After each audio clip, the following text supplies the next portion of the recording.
दोस्तों, अपनी मौजूदा देश भर ही नहीं, दुनिया भर में मुसलमान और इस्लामिक थॉट्स पर ईमान, यकीन और प्लूरल मलकियत रखने वालों पर दो टूक समझते कहना चाहता हूँ कि हम जानते हैं दुनिया में मुसलमान होना या बने रहना कभी आसान न थी, है और भविष्य में होगी भी। वास्तविक यथार्थता की पूर्णता संभालने हिदायत फलस्वरूप, परंतु हमारी प्राकृतिक स्वाभाविक फितरत और मानव जीवन की पूर्णता एवं हजरत आदम से आज तक की नबियों हुजूर साहब द्वारा बताई के सच्ची मानव जीवन में सच्ची कामयाबी का अर्थ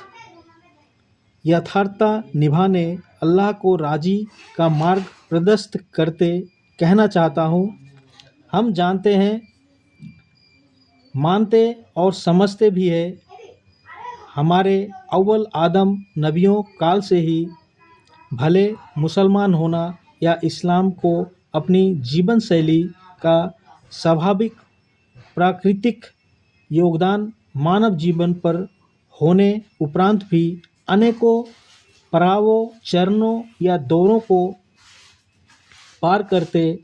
वर्तमान की आधुनिक भारत या दुनियावी अस्तित्व व्यस्तता फलस्वरूप भी खुद को मुसलमान कहते या होने की आश्चर्यजनक गर्वान्वित होते रहने में शायद कोई भी कमी महसूस करती होगी और अथक प्रयास, कड़ी मेहनत, त्याग, बलिदान, सच्ची लगन इत्यादियों प्रांत बेअसर महसूस भी किया हो, करूँगा भी। दोस्तों, दुनिया और हम आदम जात तथा अनन्य जीव एक गठित हर उपादान शायद अल्लाह ने मानो हमें जन्मने और फलने फूलने ही बख्श रखी हो, तभी तो वर्तमान सैकड़ों करोड़ों इंसान एक ही धरती पर फल फूल रहे होते और अपनी ज्ञान मेहनत से दुनियावी कामयाबियों को चूम रहे होते और आदतन तो कामयाबियों उपरांत अपनी दुनियावी मोह माया में अल्लाह को मूल दुनियावी योग लालसा में अल्लाह से दूर होते, कई कई बार गैर मुसलमान या नई तरह की जीवन शैली पनपा कर हमसे दूर होते जाते और काल व्यतीतों में दीन पे मेहनत की कमी फलस्वरूप अनन्य नाम पहचानों से भी परिचित हो गुजरते और हमारी समाज व्यवस्था लचर होने कारण अपनी बहुमूल्य कार्य से भी वंचित रह जाते होंगे। भले प्रयासरत तो होते हैं अपनी जमात की दावतों दौरान, जो भी हो, हम जानते हैं मुसलमान होना एक अनोखी बात है, पर दुनियावी ज़रूरतें, आधुनिकता की होड़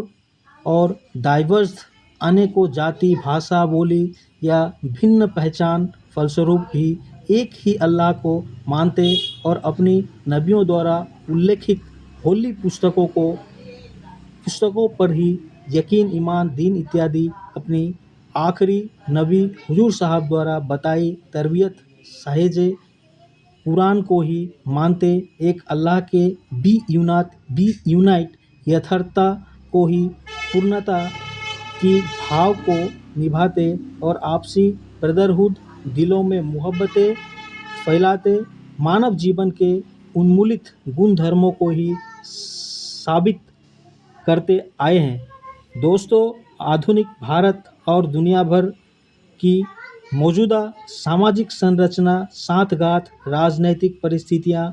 भिन्न होते और मुसलमान सभ्यताओं पर असर पड़ने स्वरूप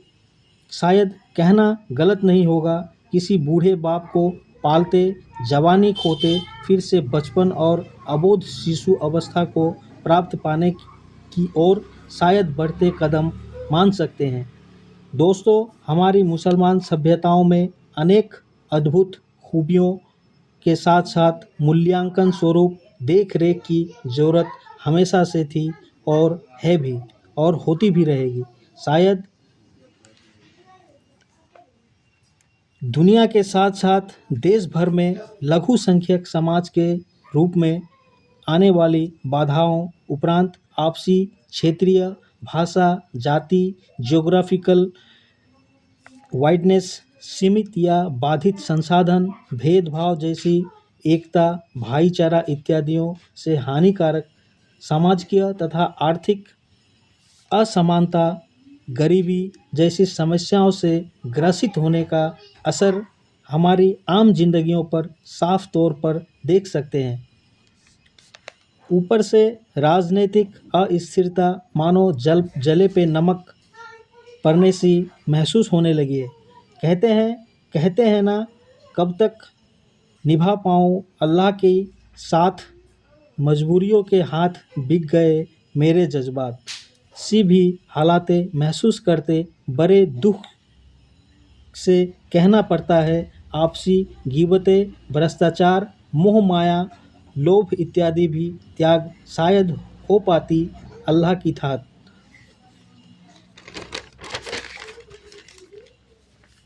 दोस्तों, मैंने अपनी कई वीडियोज़ में अपनी मौजूदा परिस्थितियाँ दर्शाते वर्तमान की समस्याओं को उल्लेख कर पाया हूँ, परंतु शायद हमारी आपसी कमजोरियों लाचारियों या वर्तमान की हालातों को बता भी पाता बर्बादियों की जनगणना करते।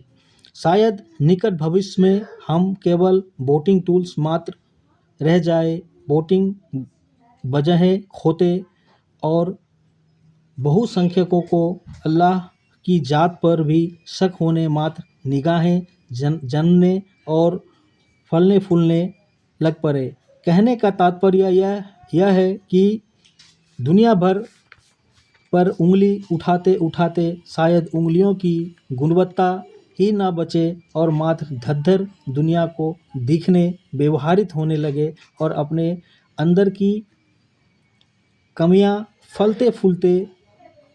सोजाना पैर मात्र ही ना बचे। दोस्तों, हमारी अस्थिर राजनीतिक परिस्थितियों एवं जनता के बड़े बड़े कूड़ेदानों से विनती करना चाहूँगा, मानसिक बीमार अपंग यतीम अशिक्षित वृद्ध या मुझ जैसे छात्रों पर बुरा असर पड़ते बर्बादी देख तो शायद हम एक सच्चे मुसलमान भारतीय नागरिक कहला भी पाएंगे और देश की सेकुलर डेमोक्रेसी के बर्बादी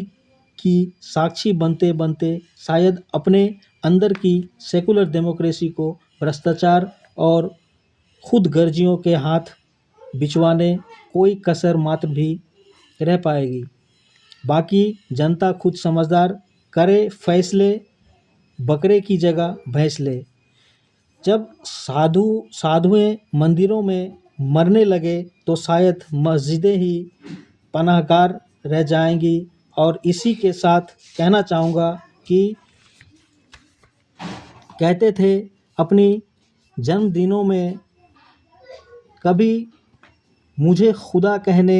ताकीद लिख देंगे, कभी मुझे खुदा कहने ताकीद लिख देंगे, जुदाई की चाकीत लिख देंगे, हो सके तो लुगाई को ताबीज कहने सीख लिख देंगे और कुछ बचा तो महबूबा हाथों अपनी भीख लिख देंगे। कहता हूँ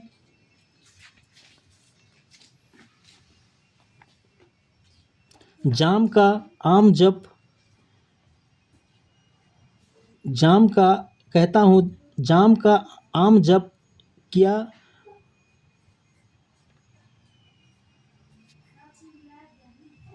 आम जब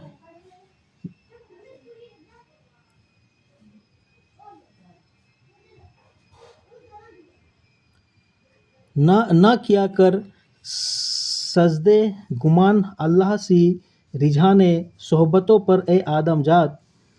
कहता हूँ जाम का आम जप ना किया कर सजदे गुमान अल्लाह सी रिझाने सोहबतों पर ए आदमजात के जब तक दहलीज पे तेरे औंधे भाप के जुबां की माप लिख चुके होंगे, कि जब तक तेरे दहलीज पे तेरे औंधे भाप के जुबां की माप दिख चुके होंगे, जिन्हें देख कसम गंगा मैया की कसम गंगा मैया की हिफाजत वास्ते जना तो धारीदार शेरों को जना कहने सीख लिख चुके होंगे। कहीं तरस न जाए मेरे बाद आज़ाद मोहब्बत निभाने के जज्बात, कहीं तरस न जाए मेरे बाद आज़ाद मोहब्बत निभाने के जज्बात, रह न जाए सोहबते दस्तूर बर्बादियाँ कहने मात्र, होते तो है ओदर का फदर सहने मात्र, होते तो हैं निशा होने खरी बिफोर आईने मात्र, जोहते तो हैं सोहने मात्र, बोते तो हैं कब यूँ रहने मात्र। उपर्युक्त उल्लेखित पंक्तियों के अलावे कहना चाहूँगा, कई सब्जियों के उगने 3 पहर लगे या 300 करोड़ मेहर जरे तो ठेंगे भर में ही मालूम पड़ती है। सहमत हो लाइक शेयर कमेंट प्लीज। जय हिंद। हूँ मैं आरती ढाल हिदीज आय को ना ताल, भले रह न जाए भले ना रहे बदन पे खाल,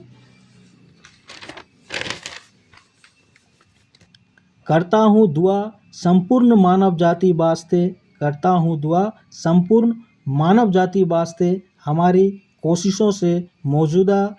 आधुनिक परिस्थितियों में ना हो कोनों का जीवन मुहाल, समय होती तो है